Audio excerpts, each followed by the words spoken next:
زخموں سے چور زمین پر پڑی تھی۔ شاذل اس کے وجود کی گہرائیوں کو ناپتا آگے بڑھنے لگا۔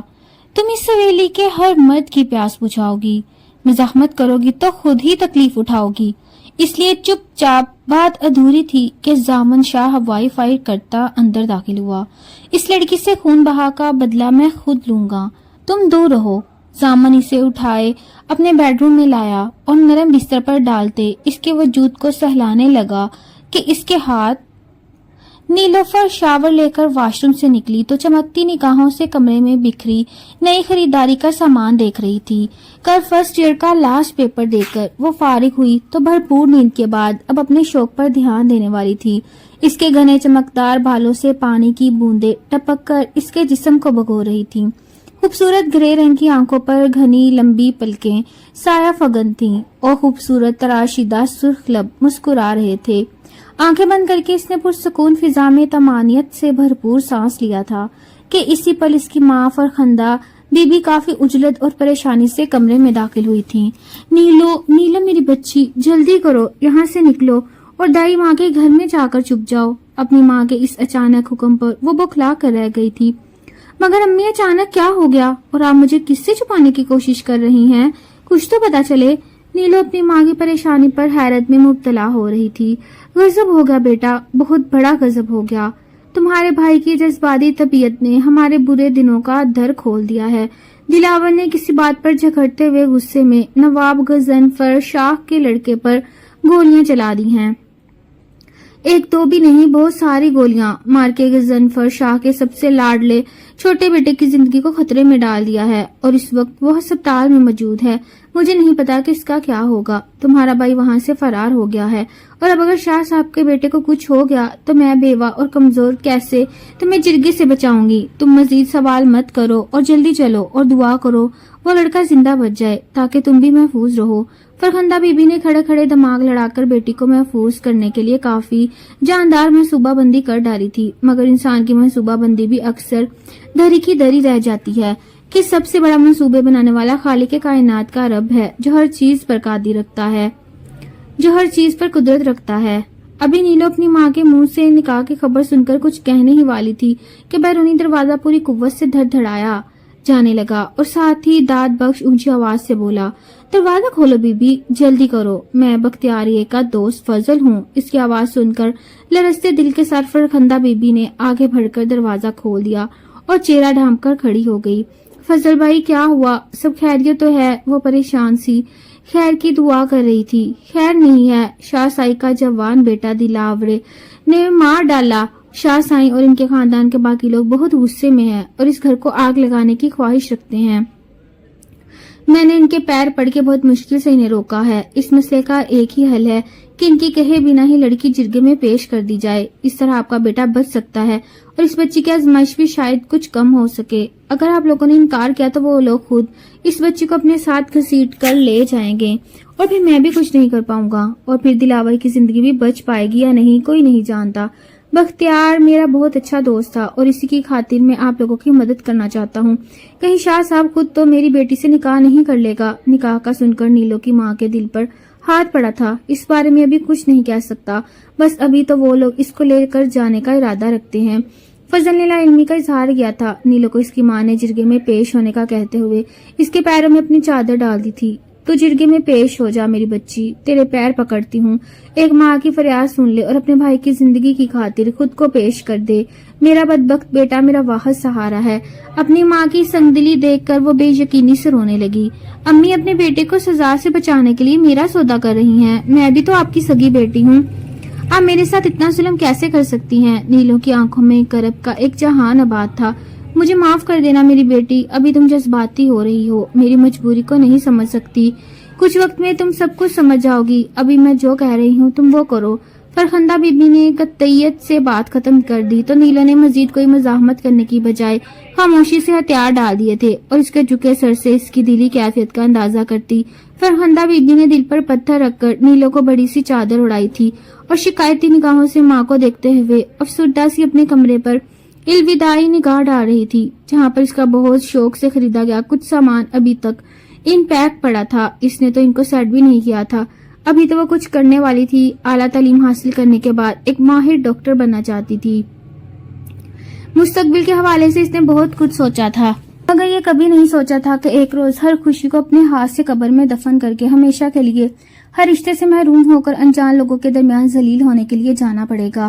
آگے کی زندگی کو جہنم کہنا زیادہ بہتر تھا، کیونکہ وہ بھی ونی میں جانے والی لڑکی کی حیثیت سے اچھی طرح واقف تھی۔ وہ جانتی تھی کہ اب اس کو بھی کسی گھر یا حویلی میں قید ہو کر جانوروں کی طرح مشقت سے بھری زندگی گزارنا ہوگی۔ غضنفر شاہ 50 سال کا بوڑھا نہایت کرخت مرد تھا، اور وہ مشکل 16 سال کی کمسن کلی جیسی لڑکی، اگر اس کا نکاح اسی سے ہوا تو وہ جینے کے قابل کہاں رہے گی؟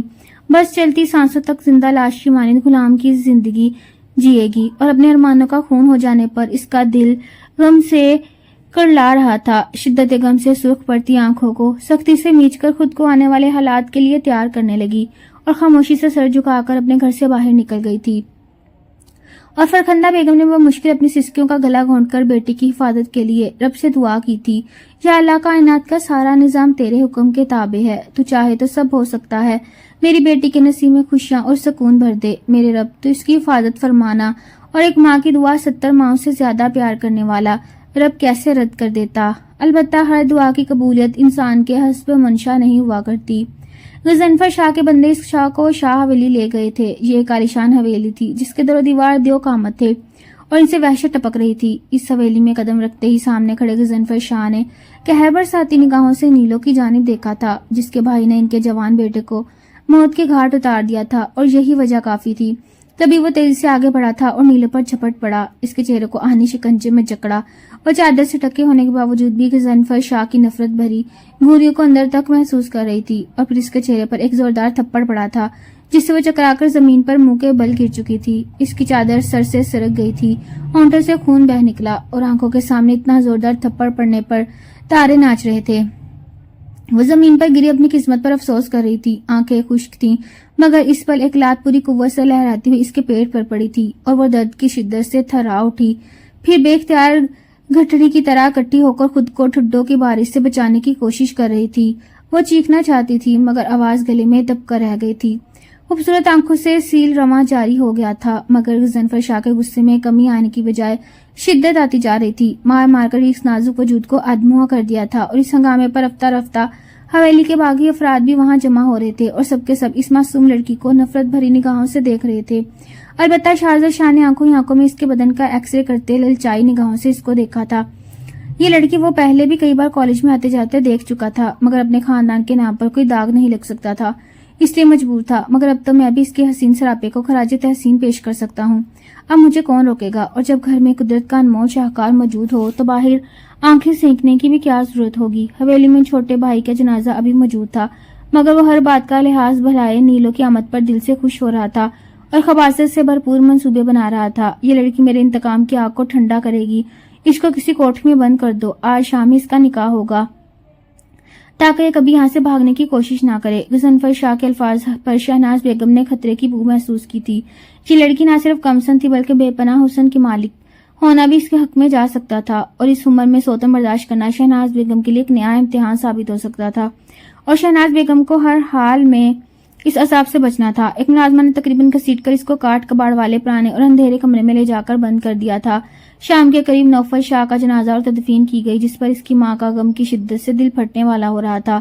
وہ اس وقت سب کے ساتھ بیٹھ کر اپنا غم غلط کرنے کی بجائے اپنے کمرے میں تنہا پڑی تھی، اور زامن شاہ نے قبرستان سے واپس آتے ہی سیدھا اپنی ماں کی تلاش میں در در نگاہ دوڑائی تھی، مگر انہیں کہیں پر نہ پا کر ایک ملازمہ سے پوچھا، امی جان کہاں ہیں؟ کہیں دکھائی نہیں دے رہی۔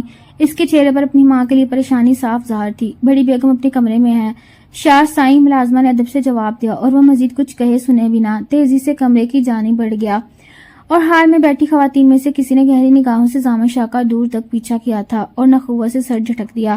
امی جان آپ یہاں پر اکیلی کیوں بیٹھی ہیں؟ اتنا مت روئیں، آپ اپنی صحت خراب کر لیں گی۔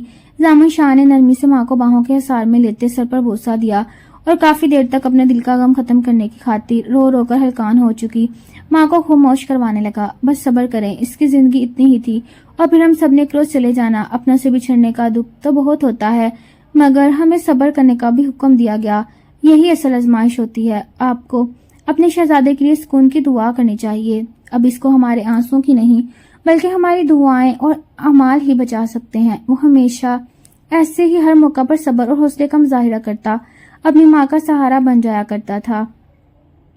کچھ دیر میں شہناز بیگم کے دل کا بوجھ ہلکا ہو گیا، مگر اب ان کے چہرے پر اپنے شوہر کی باتوں کی وجہ سے پریشانی چھائی ہوئی تھی۔ وہ اس لڑکی کے حسن سے خائف تھیں۔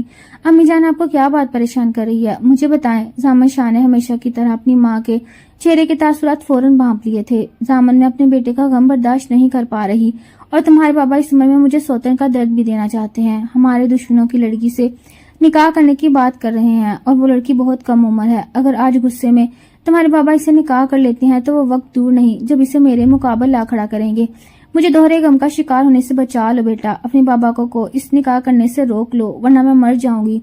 شہناز بیگم نے ایک بار پھر اپنے بیٹے کے چوڑے سینے میں چہرہ چھپا کر رو دی۔ تمہیں اور زامن شاہ نہ چاہتے ہوئے بھی اپنے بابا کی سوچ جان کر بھرم ہو رہا تھا۔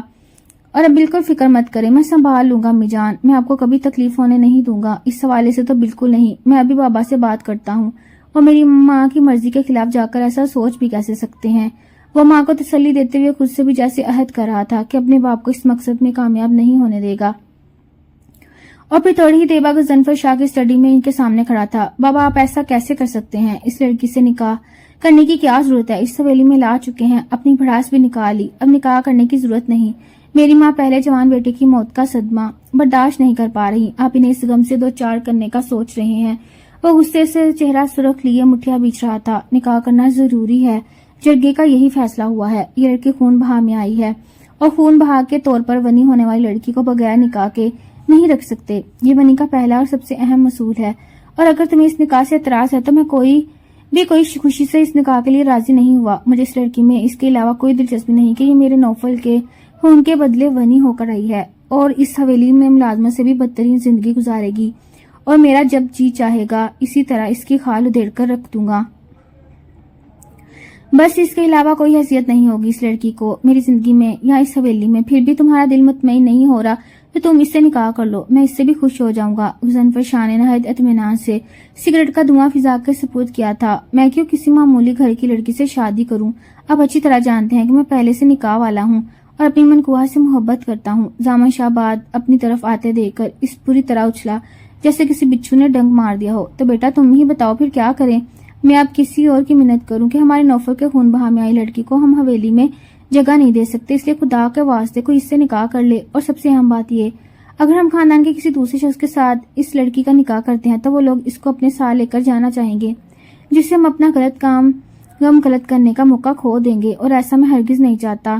تمہیں بھی جرگے کے اس فیصلے کو نہ صرف خود قبول کرنا ہوگا بلکہ اگر کسی کو اس فیصلے پر اعتراض ہے تو اسے قائل کرنے کی کوشش کرنی ہوگی۔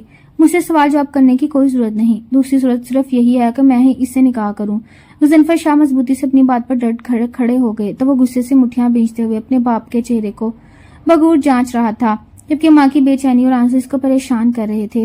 کچھ قبل کے لیے خاموش کھڑا سوچتا رہا، مگر پھر کوئی راستہ نہ پا کر نہایت مجبوری میں ہتھیار ڈالنے کے لیے تیار ہو گیا۔ ٹھیک ہے، میں اس سے نکاح کرتا ہوں، مجھے کوئی اعتراض نہیں، مگر تایا جان کو اگر اس بات پر کوئی اعتراض ہوا تو انہیں آپ خود راضی کریں گے۔ میں اپنی شادی میں کسی قسم کی رکاوٹ برداشت نہیں کروں گا۔ زامن شاہ نے نہ صرف نکاح کی ذمہ داری قبول کی تھی بلکہ اپنی منگیتر اور اس کے باپ کی ناراضگی کا ذمہ بھی اپنے باپ کو ٹھہرانے لگا۔ اس بات کی تم ذکر مت کرو، بھائی جان بھی اچھی طرح جانتے ہیں کہ ونی میں آنے والی لڑکی کا کسی نہ کسی سے نکاح ہونا ہے، اور انہوں نے اس بات پر مجھے کوئی نصیحت کرنے کی کوشش نہیں کی، جس کا مطلب صاف ظاہر ہے کہ وہ اس لڑکی کو خاص اہمیت نہیں دیتے، اور نہ ہی کبھی زندگی میں یا تم اس کو اہمیت دینے والے تھے، بلکہ اگر کبھی میری لاڈلی بھتیجی کے ساتھ تم نے اس لڑکی کی وجہ سے انجانے میں کوئی زیادتی کی تو میں خود تم سے سب سے پہلے سوال کروں گا۔ غضنفر شاہ کے چہرے پر اب بھی اطمینان اسی طرح قائم تھا۔ زامن شاہ تلملا ہوا وہاں سے نکلا۔ پھر تھوڑی دیر میں قاضی صاحب حویلی میں موجود تھے، اور نیلو کو بھی ایک کونے میں لا کر بٹھا دیا گیا جو خوف اور پریشانی سے لرز رہی تھی۔ پہلے ہی اپنے جسم پر پڑے نیل اور زخموں کی تکلیف کو نہ چاہتے ہوئے بھی سہ کر وہ ہلکان ہو رہی تھی، اور پھر مزید اس بات کی فکر اسے ستائی جا رہی تھی کہ غضنفر شاہ جیسے درندہ سخت مرد کے ساتھ اگر اس کا نکاح ہو گیا تو پھر شاید دن اور رات کبھی اس کے ساتھ نرمی نہیں برتی جائے گی۔ عین ممکن تھا کہ باپ کی موت کے بعد یہ سب لڑکے اس کو فالتو پرزے کی طرح جب چاہیں اپنے استعمال میں لے آتے، اور اس کی اتنی اوقات کبھی نہیں ہوتی تھی کہ انکار کر سکتی، مگر وہاں پر موجود رشتہ داروں نے آپس میں گفتگو کرتے ہوئے نکاح کے حوالے سے زامن شاہ کا نام لیا۔ تو وہ ایک پل کے لیے چونک گئی تھی. تو کیا میرا امتحان کچھ آسان ہو جائے گا؟ کم سے کم اتنی بڑی عمر والا شوہر تو نہیں ہوگا. خدا جانے وہ دکھنے میں کیسا لگتا ہے، مگر جیسا بھی ہو اپنے باپ جیسا ظالم نہ ہو. یا اللہ تو میرے ہونے والے شوہر کے دل میں رحم ڈال دینا، اس کے دل اور زندگی میں میرے لیے گنجائش پیدا فرما دے. آمین. وہ سر جھکا کر دعائیں کرنے لگی. پھر جلدی نکاح ہوا. نکاح کے بعد کوئی اس کے پاس سے گزر کر آگے چلا گیا تھا. وہ بس پیر ہی دیکھ پائی.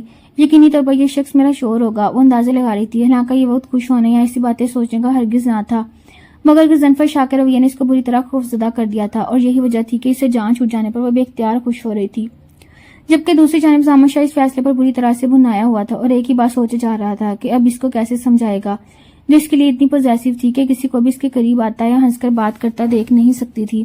وہ نکاح کا سن کر جانے کیا ہنگامہ کھڑا کر دے. اپنی سوچ میں گم وہ کمرے کی جانب بڑھا تھا کہ اپنی ماں کے پکارنے پر رکا. زامن بیٹا، تم اس لڑکی کو اپنے کمرے میں ہی رکھو، مجھے تمہارے بابا پر اب بھی بھروسہ نہیں. مجھے خوف ہے کہ وہ اس لڑکی کو تنہا پا کر بہک جائیں گے. بیٹا میری بات کو سمجھو. جانتے ہو شاہزادے نے اس لڑکی کو کیسے چمکتی نگاہوں سے دیکھا تھا، اور اس کی طبیعت میں آوارگی بھی ہے، یہ تم اچھی طرح جانتے ہو. تمہارے بابا اس لڑکی کو دیوانہ وار تشدد بنا رہے تھے، مگر جب اس کی چادر سرکی اور اس کے چہرے پر نظر پڑی تو ایک پل کے لیے تمہارے بابا کی نگاہوں میں بھی وہی ہوش بری چمک ابھری تھی. شاید وہاں پر کسی نے یہ بات محسوس نہ کی، مگر تمہارے بابا کا چونک کر رکنا میں نے بہت شدت سے محسوس کیا تھا. ایک مرد کو اس بیوی سے زیادہ کوئی دوسری عورت پہچان نہیں سکتی، سگی ماں بھی نہیں، اور میں بھی اسی نگاہ سے پہچان گئی ہوں. ویسے بھی اپنے شوہر اور بیٹے کی ہوش بھری فطرت سے میں اچھی طرح واقف ہوں. تو میں اس لڑکی کو اپنے پناہ میں رکھنا ہوگا تاکہ کسی اور پہنچ میں نہ آ سکے. جو بھی ہو، میں اس گناہ والے کام کے حق میں نہیں ہوں. زامن شاہ نے کچھ کہنے کے لیے لب کھولے ہی تھے، شہناز بیگم نے اپنے تجزیے کو کھلے الفاظ میں اس کے سامنے رکھ کر اس فیصلے کے لیے مجبور کر ہی لیا تھا. وہ ایک بار پھر آگ بگولا ہو کر اپنے کمرے سے جا چکا تھا، اور چند پل کے بعد ہی نیلو بھی اس شاندار کمرے میں بھیج دی گئی تھی. یہ کمرہ نہایت نفاست سے سجا تھا، جس میں سادگی کے ساتھ ایش گرے اور سفید رنگوں کا حسین امتزاج کمرے کے مالک کے ذوق کو ظاہر کر رہا تھا. واش روم سے پانی کی آواز سن کر اس کا انداز ہوا تھا کہ وہ بھی کمرے میں ہی موجود ہے. کچھ فطری شرم و حیا اور کچھ خوف کے باعث وہ سکڑی سمٹی ایک کونے میں بیٹھ چکی تھی. زامن شاہ نے بیٹھ کے دوسری سائڈ پر فرش پر بیٹھی نیلو کو سرسری نگاہوں سے دیکھا اور رخ موڑ کر قد دادم آئینے کے سامنے کھڑے ہو کر بال بنانے لگا. ڈھیلی ڈھالی ٹراؤزر شرٹ میں گیلے بال ماتھے پر بکھرائے، انابی لب، سختی سے بھینچے اپنے چوڑے مضبوط سراپے کا مالک وہ شخص نیلو کے دل میں بنا دستک دیے داخل ہو چکا تھا. نیلو حسین تھی تو وہ بھی مردانہ وجاہت سے مالا مال تھا. نیلو کی آنکھوں میں اس شخص کو اپنے شوہر کی حیثیت سے دیکھتے ستائش کے رنگ ابھرے تھے، اور اس وقت تھک سے دروازہ کھول کر ایک طرح دار سی لڑکی تیزی سے کمرے میں داخل ہوئی اور وہ بھاگ کر زامن کے سینے سے جا لگی. اس لڑکی کو دیکھ کر نیلو کو لگا اس کا وجود تو مخمل میں ٹاٹ کے پیون کے مانند ہے. کہاں وہ امیر کبیر اور الگ دنیا کے لوگ، اور کہاں وہ چھوٹے سے گھر میں 2 وقت کی روٹی کھا کر گزارا کرنے والے گھرانے کی معمولی سی لڑکی، جس کا نکاح بھی صرف ونی ہونے کے باعث ممکن ہوا، ورنہ شاید کبھی ان لوگوں کو دیکھ بھی نہیں پاتی. وہ بے دہانی میں اس لڑکی کے خود سے موازنہ کر رہی تھی. تم میرے ساتھ ایسا کیسے کر سکتے ہو زامن؟ تم اچھی طرح جانتے ہو میں تمہیں کسی کے ساتھ شیئر نہیں کر سکتی. وہ سوسو کرتے مزید بھی کچھ کہتی کہ زامن اس کے کندھے سے تھام کر خود سے دور کیا تھا. سنبھل کر بولو، اس نے نیلو کی موجودگی کا احساس دلایا تھا، مگر دانیہ تو اس کو کمرے میں موجود پا کر آپے سے باہر ہو گئی تھی اور اس کی جانب قدم بڑھاتی ایک جھٹکے سے اس کے خوبصورت ریشمی بالوں کو اپنی گرفت میں لے چکی تھی. تمہاری ہمت کیسے ہوئی مجھ سے میرا شوہر چھیننے کی؟ اس کے پاس آنے کا جواب بھی دیکھا تو یاد رکھنا میں تمہارے سارے کسب نکال دوں گی، اتنا ماروں گی کہ کوئی ہڈی سلامت نہیں بچے گی. وہ زہر اگلتے ہوئے اس کے بالوں کو جھٹکا دے کر اس کا چہرہ اوپر اٹھا چکی تھی، جبکہ زامن جو پہلے اپنے باپ کو بھی اس لڑکی پر تشدد کرتے دیکھ چکا تھا، اب دانیہ کی اس عمل سے خود کو روک نہیں پایا اور تیزی سے آگے بڑھ کر دانیہ کی گرفت سے اس کو آزاد کروانے لگا. بس کرو، چھوڑ دو اسے. تم کیوں اپنا خون جلا رہی ہو؟ اس لڑکی کی میری نظر میں کوئی حیثیت نہیں جس کی خاطر تمہیں پریشان ہونا پڑے. یہ معمولی گھر کے جاہل گنوار سے لڑکی ہے. تم جانتی ہو میرا معیار اتنا کمتر بالکل نہیں.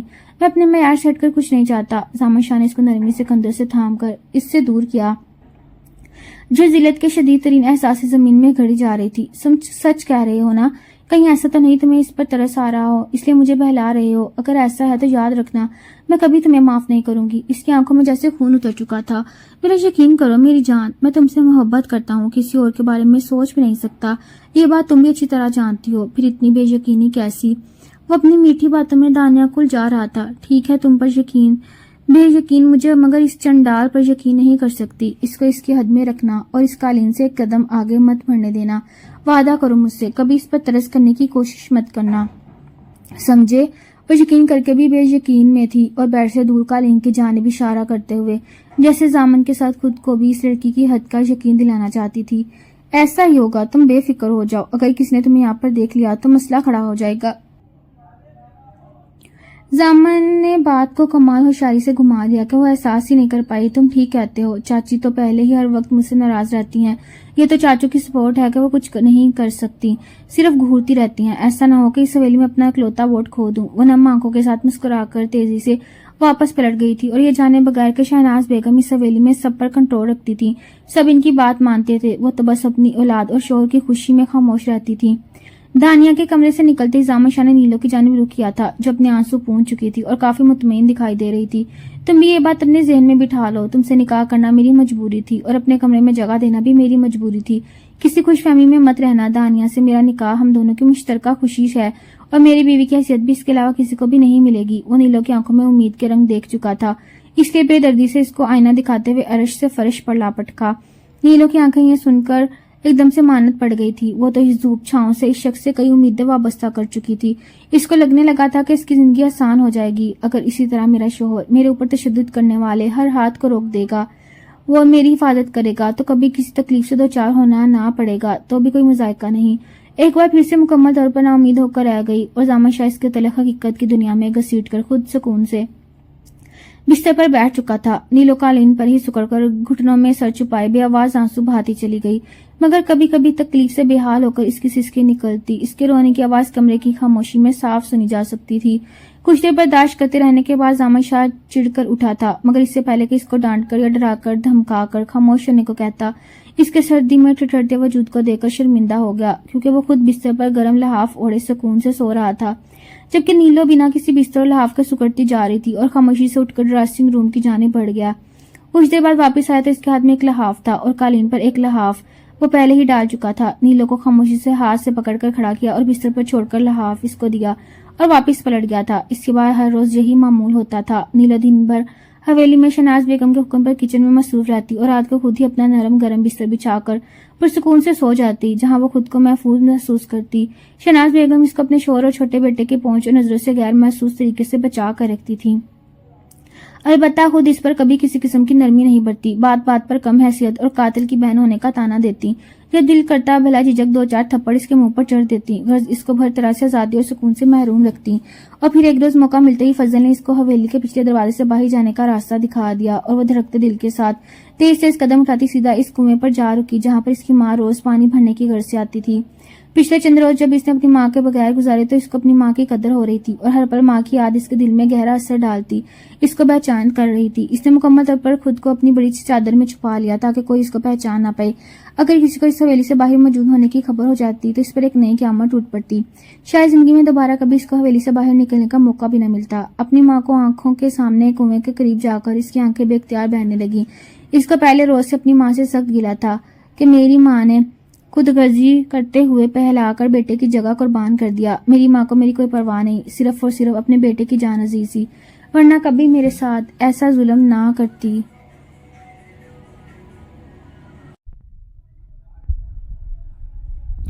میری ماں کو میری کوئی پرواہ نہیں تھی، صرف اور صرف اپنے بیٹے کی جان عزیز تھی، ورنہ کبھی میرے ساتھ ایسا ظلم نہ کرتی۔ حویلی میں جا کر وہاں لوگوں کی طاقت اور سنگ دلی کا اندازہ اس کو چند ہی روز میں بخوبی ہو چکا تھا۔ وہ جان گئی تھی کہ اس کی ماں بالکل صحیح کہہ رہی تھی، بڑے لوگوں کی مخالفت مول لے کر وہ بچ نہیں سکتے تھے، اور یہ بھی حقیقت تھی کہ خود سے پیش ہونے پر اس کے ساتھ بھی حویلی میں سب کا سلوک بہت برا سہی مگر اس قدر شدت بھرا اور ناقابل برداشت ہرگز نہیں تھا جیسا اس نے علاقے کی دوسری لڑکیوں کے ساتھ زیادتیوں کے پہاڑ توڑتے دیکھا اور سنا تھا۔ کئی لڑکیاں تو اس طرح خون بہا کی رسم میں اس قدر اذیت برداشت کرتی کہ جان سے ہاتھ دھو بیٹھتی۔ وہ اپنی آسانی کا اعتراف کر رہی تھی، دل سے جب غلط فہمی کے دھن چھٹ جائے تو ہر چیز صاف دکھنے لگتی ہے۔ نیلوفر بھی اس لمحے اسی قسم کی کیفیت کا شکار ہو رہی تھی۔ اس نے چند پل کے لیے رک کر اپنی ماں کے چہرے کو بغور دیکھا تو حیران رہ گئی۔ اس کی ماں چند روز میں ہی صدیوں کی بیمار اور بوڑھی لگنے لگی، اتنی ساری لڑکیوں اور عورتوں کے درمیان غائب دماغی سے بالکل خاموش کھڑی اپنی باری کا انتظار کر رہی تھی، جس سے نیلو کو صاف اندازہ ہو رہا تھا کہ اس کی ماں اس سے کس قدر محبت کرتی ہے اور اس کے بچھڑ جانے پر کتنی اداس اور غمگین ہو چکی ہے، اور آگے بڑھ کر اپنی ماں سے لپٹ گئی اور خاموشی سے سسکنے لگی۔ دوسری جانب ماں بھی اپنی بیٹی کی لمس کو میں سے پہچان کر بنا کچھ کہے کچھ دیر تک بیٹی کو خاموش کرواتے ہوئے خود سے بے اختیار ہونے لگی۔ کچھ دیر میں دل کا بوجھ ہلکا کر لینے کے بعد دونوں ماں بیٹی ایک دوسرے سے الگ ہوئی اور کنویں سے کچھ فاصلے پر موجود کیکر کے درخت کے قریب جا کر بیٹھ گئیں۔ نیلو تو ٹھیک ہے نا, تجھ پر وہاں زیادہ ظلم تو نہیں ہوتا؟ مجھے ہر وقت تیری فکر ستاتی ہے. فرخندہ بی بی اپنی بیٹی کی خیریت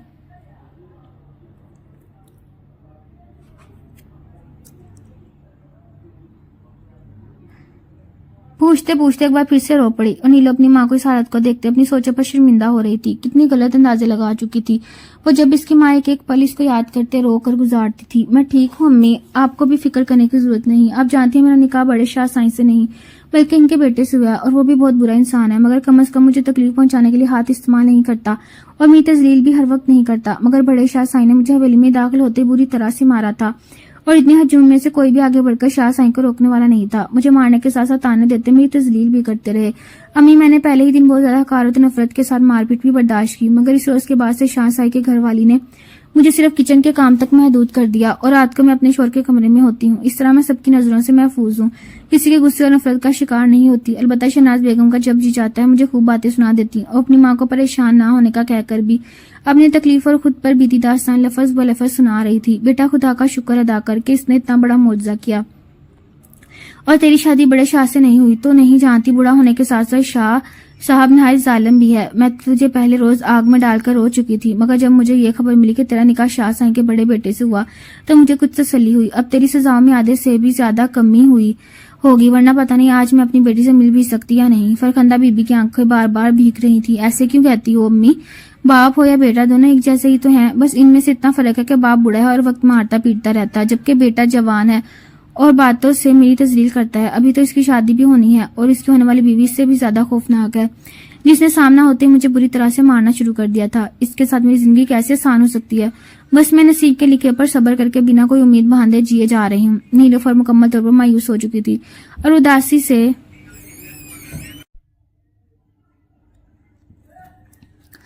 بس میں نصیب کے لکھے پر صبر کر کے بنا کوئی امید باندھے جیے جا رہی ہوں. نیلوفر مکمل طور پر مایوس ہو چکی تھی اور اداسی سے ماں کی خوش فہمی دور کر رہی تھی. تو ایسا مت کہہ بیٹا, تجھے نہیں پتا جوان مرد کو قائل کرنا کس قدر آسان ہوتا ہے, وہ بھی صورت میں کہ وہ پہلے بھی کافی سلجھا اور شریف انسان ہے. میں نے ہمیشہ دوسرے کے منہ سے اس کی چھائی ہی سنی. اب تجھے بس ایک ہی کوشش کرنی ہے, وہ یہ کہ زامن شاہ کو اپنی طرف متوجہ کر لے. میری بیٹی اتنی خوبصورت ہے کہ اگر ایک بار اس کی نگاہ تجھ پر ٹھہر گئی تو پلٹنا بھول جائے گی, اور پھر تیرے اچھے دن شروع ہوتے دیر نہیں لگے گی. فرخندہ بی بی نے بیٹی کو مایوس دے کر امید دلائی. اماں, ایسا کیسے ہو سکتا ہے؟ تم اچھی طرح جانتے ہو میں اس طبیعت کی ہرگز نہیں کہ مردوں کو لبھانے کی کوشش کروں. پہلے ہی روز اس بندے نے مجھے میری حیثیت یاد دلا دی. اب میں اس طرح کی حرکت کی تو وہ مزید میری تذلیل کرے گا, اور یہ میں برداشت نہیں کر پاؤں گی. جو جیسا چل رہا ہے ویسا ہی چلنے دو, میں اپنے نصیب پر صبر کر چکی ہوں. نیلوفر نے اپنی ماں کی ہدایت سنی تو بوکھلا کر رہ گئی تھی. بیٹا, چھوڑ پرانی باتیں اور اپنی طبیعت بھی بھول جا. وہ تیرا شوہر ہے اور اسے لبھانے کی کوشش کرنا کوئی گناہ نہیں. وہ اگر تجھے کچھ کہتا بھی ہے تو برداشت کر لینا. ہر وقت سچ سنور کے اپنے شوہر کا دل خوش کرنے کے لیے پوری کوشش کرنا. دیکھنا, مرد خوبصورت عورت سے زیادہ دیر تک دور نہیں رہ سکتا, وہ بھی صورت میں جب حاکمیت کا احساس بھی ساتھ موجود ہو. زامن شاہ تیرا مالک ہے اور تجھ پر پورا حق رکھتا ہے. تو اپنے شوہر کو لبھانے میں کوئی شرم محسوس نہیں ہونی چاہیے. بس ایک بار اگر تیری کوکھ میں اس کی اولاد ٹھہر گئی تو پھر وہ کبھی بھی تجھ سے منہ نہیں موڑ سکے گا. اور جوان مرد اگر چاہے تو پورے گھر سے لڑ کر اپنی بیوی کو اس مقام دلا دیتا ہے. تو دیکھنا, اللہ تجھے کبھی خالی ہاتھ نہیں لوٹائے گا. آسانی آنے میں بھلے کچھ دیر ہو جائے مگر آتی ضرور ہے. اللہ کی ذات سے امید نہیں توڑنی چاہیے اور اپنی کوششوں کا سلسلہ بھی جاری رکھنا چاہیے. باقی جو اللہ کو منظور وہ ہو کر رہے گا. تو بہت خوش قسمت ہے کہ اس ویلی کا سب سے سلجھا ہوا اور سب سے پیارا لڑکا تیرے نصیب میں لکھا گیا. ارے اس علاقے کی ہر لڑکی زامن شاہ کا ساتھ پانے کی خواہش رکھتی ہے, اور اللہ کا تجھ پر کتنا بڑا کرم کہ وہ زامن شاہ تیرے نصیب میں لکھ دیا گیا. ایسا بھی تو ہو سکتا تھا کہ تیری شادی اس کی بجائے دوسرے لڑکے سے ہو جاتی. شاہ سائیں کا دوسرا لڑکا بالکل اپنے باپ کی طرح کڑک, سنگ دل اور آوارہ مزاج کا ہے, جس کی نگاہیں ہر چھوٹی اور بڑی عورت کا سر سے پیر تک جائزہ لیتی رہتی ہیں. ایسا لڑکا تیرے نصیب میں لکھ دیا جاتا تو پھر تو خود سوچ کر گزارا کرنا تیرے لیے کس قدر مشکل ہو جاتا. تو میری بات کو سمجھ اور ایسا کہہ جیسے میں کہہ رہی ہوں. ایسا کر تو کمرے میں جا, رات کے وقت کوئی اچھے جوڑے پہن کر اور اپنے شوہر کا مسکرا کر استقبال کیا کر. اگر تیرے پاس وہاں پر کوئی کپڑے نہیں تو میرے پاس 2-3 جوڑے رکھے ہیں جو میں نے خاص طور پر تیرے لیے خریدے ہیں. وہ میں جوڑے ابھی گھر سے منگواتی ہوں. تو اپنے ساتھ چھپا کر وہ جوڑے لے جا اور کمرے میں انہیں جوڑوں کو پہن کے رکھا. اور کبھی بھی میلے کپڑے یا بنا نہائے تو گندا اجاڑ ہولیا لے کر اپنے شوہر کے سامنے مت جانا. گندی میلی عورت تو اگر پسند کی بیوی ہو تب بھی مرد کو اس سے الجھن ہو جاتی ہے. اس لیے کبھی ایسی حرکت مت کرنا. تجھے اپنی زندگی کو آسان کرنے کے لیے خود ہی کوشش کرنا ہوگی, ورنہ کبھی تیری زندگی شاید آسان نہ ہو سکے. خاموشی سے اپنے لیے بھلائی کا انتظار کرنا. کہ وہ خود چل کر تمہارے دروازے پر دستک دے گی. یہ سراسر حماقت بھری سوچ ہے جو کبھی پوری نہیں ہوئی. فرخندہ بی بی نے اپنی بیٹی کو اس قدر باریک بینی سے حویلی میں رہنے اور اپنے شوہر کو لبھانے کے طور طریقے سمجھائے اور زامن شاہ کی اتنی تعریفیں کی کہ نیلو کا دل بھی ایک بار پھر سے اس کی جانب سے بالکل صاف ہو چکا تھا اور ایک نئی امید کا سرا تھامے وہ چپتے چپاتے واپس حویلی پہنچ چکی تھی. اور وہ جوڑے جو اس کی ماں نے ایک عورت کو اپنے گھر بھیج کر اٹھوائے تھے وہ بھی نیلوفر بغل میں دبا کر اپنے ہمراہ لے آئی تھی اور ڈرتے ڈرتے کمرے میں چلی گئی تھی. اور اس کو مسلسل یہی خوف ستا رہا تھا اگر کسی کو اس حویلی سے نکلنے یا اپنے پاس موجود کپڑوں کا علم ہوا تو اس کی خیر نہیں ہوگی. حویلی کے تمام افراد اس کی منصوبہ بندی کے بارے میں اچھی طرح آگاہ ہو جائیں گے اور پھر خدا جانے اس کے ساتھ کیسا سلوک ہوگا. مگر اپنی ماں کی ہدایت پر عمل کرتے ہوئے وہ بھی اپنے لیے بہتری کی کوشش کرنا ضرور چاہتی تھی. کمرے میں اپنا سامان پہنچا کر وہ مطمئن سے انداز میں واپس کچن میں چلی گئی اور جلدی جلدی اپنے کام نپٹانے لگی. اس روز رات کو نیلو کمرے میں کچھ دیر سے پہنچی تھی کیونکہ وہ حویلی سے نکل جانے کے بعد کچن میں اس کے کام بڑھ چکے تھے. کمرے میں پہنچی تو درخت دل کے ساتھ ایک جوڑا نکال کر واش روم میں چلی گئی. نہا دھو کر لباس زیبتن کیا جو نیم اڑیاں تھا اور اس لباس میں نیلو کا خوبصورت سراپا خوب نکھر کر چھلک رہا تھا اور اس لباس کو پہنتے ہوئے بھی وہ مسلسل خوف کا شکار تھی کہ کہیں حویلی کا کوئی اور فرد ہی کمرے میں داخل نہ ہو جائے اور اس کو اس لباس میں نہ دیکھ لے. ڈرتے ڈرتے اپنے سراپے کو آئینے میں دیکھا تو وہ خود بھی حیران رہ گئی. اس نے کبھی اس طرح کا لباس نہیں پہنا تھا. ایک پل کے لیے وہ خوبصورت سراپے کو دیکھ کر خود بھی چیم گئی تھی. پھر کچھ سوچ کر اس نے اپنے بال بنائے اور ڈریسنگ ٹیبل پر موجود پرفیومز میں سے ایک دو پرفیوم بھی استعمال کر لیے اور وہاں پر موجود سامان کی مدد سے تھوڑا بہت اپنے حسن کو مزید نکھار کر وہ لرزتی ٹانگوں کے ساتھ بیٹھ کے کونے پر ٹک چکی تھی اور اس کے لبوں پر شرمیلی سے مسکان ٹھہر گئی تھی. خدا کو بھی یہی منظور تھا. ہر قدم پر قسمت اس کا ساتھ دے رہی تھی اور وہ مشکلات میں گھرنے کی بجائے بآسانی بچ کر نکل رہی تھی جس سے اس کی امید مزید سے مزید پختہ ہوتی جا رہی تھی. زامن شاہ کا انتظار کرتے کرتے رات کے 11 بج چکے تھے اور پھر بالآخر ہلکی سی آہٹ کے ساتھ دروازہ کھلا اور زامن شاہ کمرے میں داخل ہوا تو نیلو کی جان میں جان آ گئی تھی. اس نے خوفزدہ ہونے کے باوجود بھی اپنے چہرے پر زبردستی مسکراہٹ سجا لی تھی اور دل میں مسلسل یہ دعا کر رہی تھی کہ اس کی کوشش پر زامن شاہ اس کو شرمندہ نہ کر دے. زامن جب باہر کسی کے ساتھ کلہ کلامی کے باعث کافی بگڑے ہوئے موڈ میں حویلی آیا تھا. کمرے میں داخل ہوتے ہی سامنے کیل کانٹوں سے لیس من موہنی سی بیوی کو بٹھا دیکھ کر ایک پل کے لیے ٹھٹک کر رہ گیا تھا مگر پھر فوراً ہی اپنے جذبات پر قابو پاتے ہوئے اپنے ماتھے پر بل ڈال کر آگے بڑھا. تمہیں میں نے پہلے روز ہی بتا دیا تھا کہ کسی خوش فہمی میں مت رہنا. میری بیوی صرف دانیہ ہوگی اور میں یہ حیثیت کسی کو بھی دینے کا روادار نہیں. پھر اس طرح سچ سمجھ کر بے حیا عورتوں کی طرح میرے سامنے بیٹھنے کی تم جرت کیسے کی؟ مجھے مردوں کو لبھانے والی عورتیں بالکل پسند نہیں اور نہ ہی میں یہ چاہتا ہوں کہ تم مجھے اس طرح کی اوچھی حرکتیں کر کے یہ سوچنے پر مجبور کر دو کہ میں نے تمہیں اپنے کمرے میں پناہ دے کر غلط کیا. اپنے جذبات کو چھپانے کی خاطر زامن شاہ کا لہجہ اور الفاظ ضرورت سے زیادہ سخت ہو گئے تھے جس پر نیلوفر کی آنکھیں تیزی سے بھیگنے لگی اور ندامت کے شدید احساس کے باعث چہرہ بالکل سرخ پڑ چکا تھا. یہ دیکھ کر زامن شاہ نے اپنے لب بھینچ کر خود کو مزید کچھ کہنے سے باز رکھا اور لمبے لمبے ڈھک بٹا واشروم کی جانب بڑھ گیا جبکہ نیلوفر دل پر پتھر رکھے بیٹھ کے کنارے پر سمٹ کر سو چکی تھی. اسے اپنی اماں کی نصیحت یاد تھی کہ اپنی زندگی میں بہتری لانے کے لیے اسے خود کو کوشش کرتے رہنا تھی اور وہ پہلے ہی دن اپنی کوشش ترک نہیں کرنا چاہتی تھی. جبکہ زامن شاہ واش روم میں کھڑا شاور لیتے ہوئے اپنے دل کو کوس رہا تھا جو پیاری لڑکی دیکھ کر اس سے باغی ہو رہا تھا. بھلے یہ لڑکی اس کی بیوی تھی اور وہ اس پر پورا حق رکھتا تھا مگر وہ دانیہ کے ساتھ کیا عہد نبھانا چاہتا تھا اور اس کا مقام اپنے پاس ضمانت کے طور پر محفوظ رکھے ہوئے تھا. مگر اس کا دل بار بار اس لڑکی کی جانب ہمک رہا تھا جس پر وہ مزید چڑچڑا ہونے لگا. واش روم سے نکل کر زامن شاہ نے بنا ادھر ادھر نظر دہرائے تمام لائٹس آف کی اور نائٹ بلب کی ملگجی سی روشنی میں بستر پر دراز ہو گیا اور زبردستی سونے کی کوشش کرنے لگا. آدھی رات کے قریب سے بیڈ پر کسی دوسرے وجود کی موجودگی کا احساس ہوا تو اس کی آنکھ ایک بار پھر سے کھل چکی تھی. نیلوفر ارد گرد سے بے خبر پرسکون سی سوئی ہوئی تھی اور دوسری جانب موجود شخص اس کی موجودگی کے باعث پریشان ہو رہا تھا. یہ لڑکی اس کے دل پر قبضہ کرنا چاہتی تھی اور اس کے پاس کوئی راہ فرار نہ تھی. کچھ دیر اپنے آپ سے جنگ لڑتے آخر اس نے بھی ہتھیار ڈال دیے اور دل کے ہاتھوں مجبور ہو کر زامن شاہ پرسکون سوئی نیلو کی جانب پیش قدمی کر چکا تھا. اگلی صبح نیلوفر جہاں اپنے شوہر کے اس قدم پر حیران تھی دل ہی دل میں اپنی اماں کی نصیحت کے کام کر جانے پر خوش بھی ہو رہی تھی اور اس کی آنکھیں اس کی خوشی کا پتہ دے رہی تھی. اس نے بے اختیار اس کی چمکتی آنکھوں سے نگاہ چرائی تھی اور پل میں پہلے سے بھی زیادہ سخت زامن شاہ بن چکا تھا جس پر ایک پل کو نیلو بھی حیران رہ گئی تھی مگر وہ اس شخص کو کچھ کہنے کا حق نہیں رکھتی تھی. اس لیے خاموشی سے سر جھکا دیا. اس سے اس بات کا بڑی شدت سے احساس ہو رہا تھا کہ زامن شاہ نے اس کو کسی فالتو پرزے کی طرح صرف استعمال کیا جبکہ وہ سمجھ رہی تھی کہ اب اس کی زندگی اچھے دور کا آغاز ہونے والا ہے. امی آپ غلط کہتی تھی, میں صحیح تھی. یہ بڑے گھروں کے مرد ایک جیسے ہوتے ہیں. ہم جیسی معمولی گھرانوں کی لڑکیاں ان کے لیے صرف کسی بے جان کھلونے کی مانند ہوتی ہیں جن سے وہ جب چاہیں اپنا دل بہلا سکتے ہیں اور جب چاہیں انہیں ایک طرف پھینک سکتے ہیں. اس کے چہرے پر اب کسی خوشی کا کوئی تاثر نہ تھا اور زامن شاہ اس کا اداس چہرہ دیکھ کر مطمئن ہو چکا تھا. شاید لاشعوری طور پر وہ یہی چاہتا تھا کہ حویلی میں کسی کو ان کے درمیان اس تعلق کی بھنک تک نہ پڑے، اس لیے اس نے اپنا رویہ نہایت سرد کر لیا تھا اور نیلوفر کی خوشی اور خوش فہمی دونوں خاک میں ملا کر رکھ دیا۔ اس روز پورا دن نیلو پہلے سے بھی زیادہ اداس اور خاموش دکھ رہی تھی اور زیادہ سے زیادہ کاموں میں خود کو مصروف کر رہی تھی تاکہ اپنے دکھ کو کچھ کم حد تک کم کر سکے، مگر رات کو کمرے میں زامن شاہ ایک بار پھر سے اس پر مہربان ہو چکا تھا اور پھر یہ روز کا ہی معمول بن گیا۔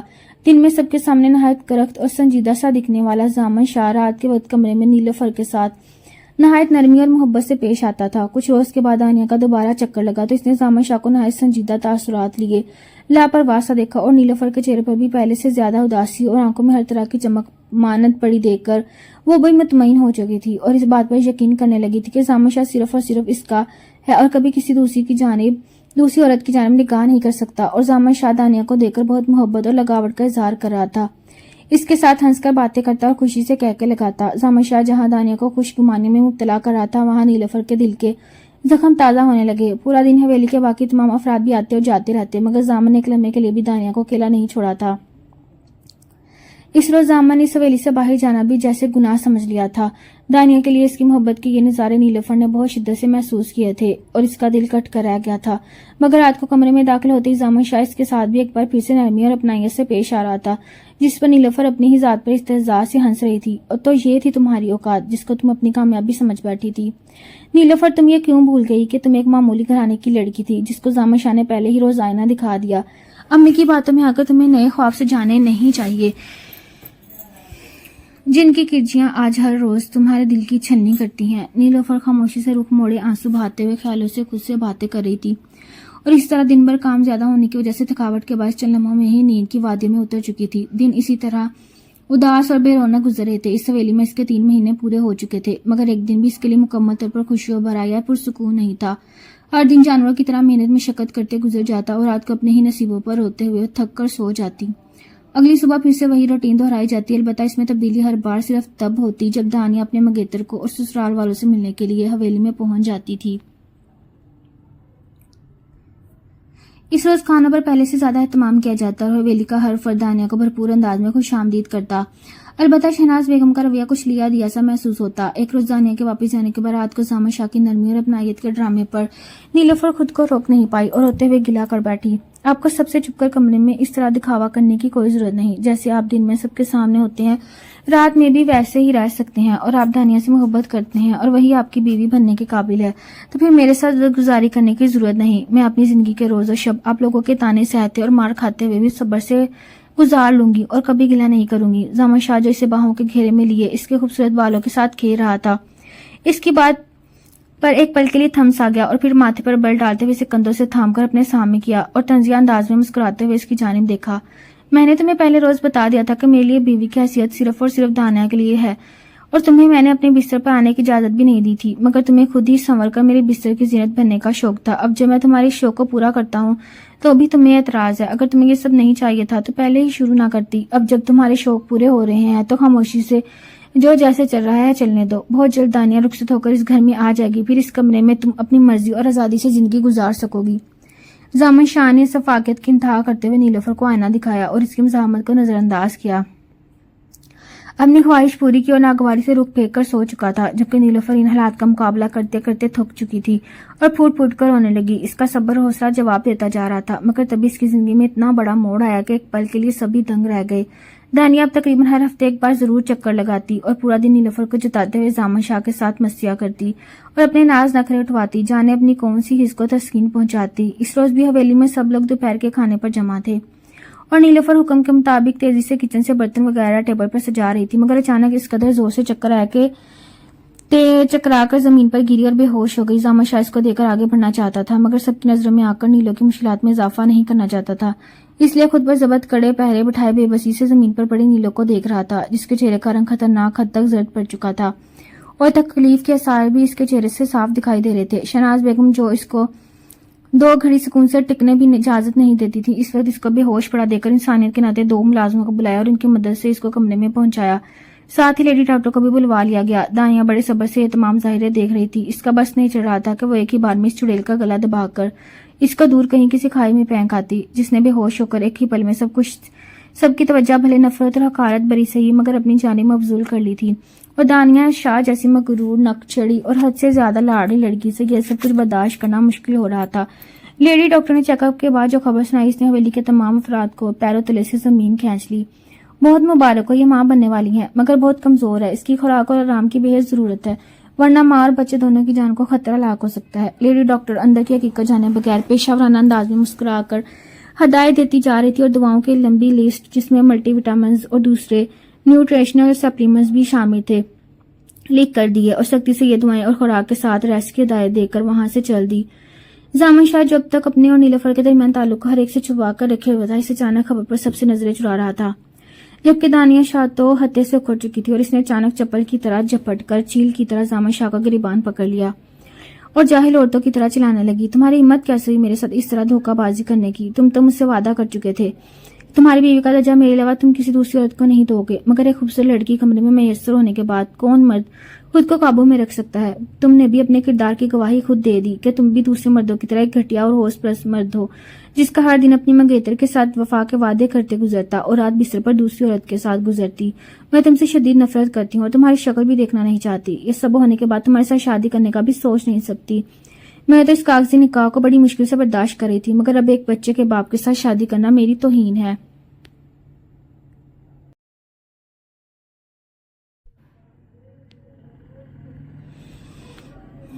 تم اور تمہاری ماں دشمنوں کی لڑکی کو مجھ سے زیادہ اہمیت دینے لگے ہو، تو اسی کو اپنی بیوی سمجھو اور ساری زندگی اس پر گزارا کرنا۔ میں تم جیسے مرد پر تھوکنا بھی پسند نہیں کرتی۔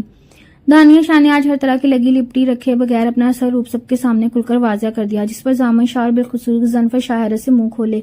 اس کے الفاظ پر شرمندہ ہو رہے تھے اور کسی کو بھی لحاظ نہ کیا اس نے، اور نہایت گھٹیا انداز میں بدتمیزی کی انتہا کرتے ہوئے چیختے چلاتے وہاں سے جا چکی تھی۔ سب ایک دوسرے سے نظریں چرا رہے تھے اور زامن شاہ نیلوفر کے سامنے شرمندگی سے زمین میں گھڑا جا رہا تھا، کیونکہ ہر وقت اس کو اس کی حد میں رکھنے کے لیے وہ جان بوجھ کر دانیہ شاہ کے ساتھ محبت کا دعویٰ کرتا اور نیلو کو یہ احساس دلانے کی کوشش کرتا تھا کہ اس کی بیوی کی حیثیت سے اور اس کے دل پر راج کرنے والی عورت صرف اور صرف دانیہ ہے۔ آج دانیہ نے اس لیے نیلو کے سامنے اس کی عزت دو کوڑی کی کر دی تھی، تو وہ بھلا کیسے نیلو کے سامنے نظر اٹھانے کی ہمت کر سکتا تھا؟ شہناز بیگم جو اب تک نیلو کو دشمنوں کی بیٹی، کمتر لڑکی اور جانے کیا کچھ کہتی رہی تھی، اپنی نفرت اور غصے کی بھڑاس بھی خوب جی بھر کر اس پر نکالتی تھی، آج اپنی حویلی کے وارث کے بارے میں سن کر ہر بات بلا چکی تھی، اور دانیہ شاہ کی بدتمیزی بھی مزید برداشت کرنے کی روادار نہ تھی۔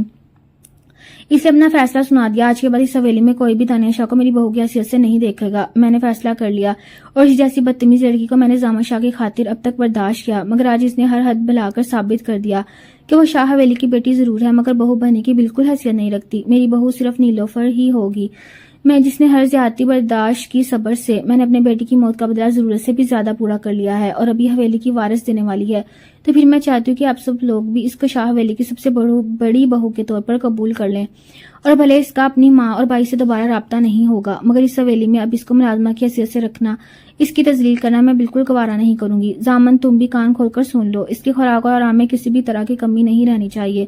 اتنے عرصے بعد حویلی میں اس خوشی کو دل سے منانا چاہتی ہوں، تمہارے ہلکی سی بھی لاپرواہی کی وجہ سے میرے پوتے یا پوتی کو کچھ ہوا تو میں تمہیں کبھی معاف نہیں کروں گی۔ شہناز بیگم کو اس اچانک فیصلے پر جہاں نیلو پر حیرت کا شکار ہو رہی تھی، وہاں باقی سب خاموشی سے ان کی باتوں پر تائیدی انداز میں سر ہلا رہے تھے۔ زامن شاہ نے سب سے چھپ کر نیلوفر کی جانب دیکھا تو وہ مطمئن سے انداز میں مسکرا رہی تھی۔ آج زامن شاہ کو اس کی خوشی اور مسکراہٹ سے چڑ محسوس نہیں ہو رہی تھی، بلکہ دانیہ کے رویے کے باعث وہ دل سے نیلوفر کی سعادت مندی کا اسیر ہو چکا تھا اور اس کی خوشی میں خوشی محسوس کر رہا تھا۔ بالآخر نیلوفر کو صبر کا صلہ مل چکا تھا، اور کسی نے کیا خوب کہا ہے، اللہ کے ہر کام میں دیر ضرور ہے مگر اندیر ہرگز نہیں۔ انسان کو بس صبر اور حوصلے سے اللہ کے ساتھ امید جوڑے رکھنا چاہیے، تو ایک دن ہر انسان اسی طرح معجزے کی صورت میں اپنی خوشی پا لیتا ہے اور خود بھی اپنی کامیابی اور خوشیوں پر دنگ رہ جاتا ہے۔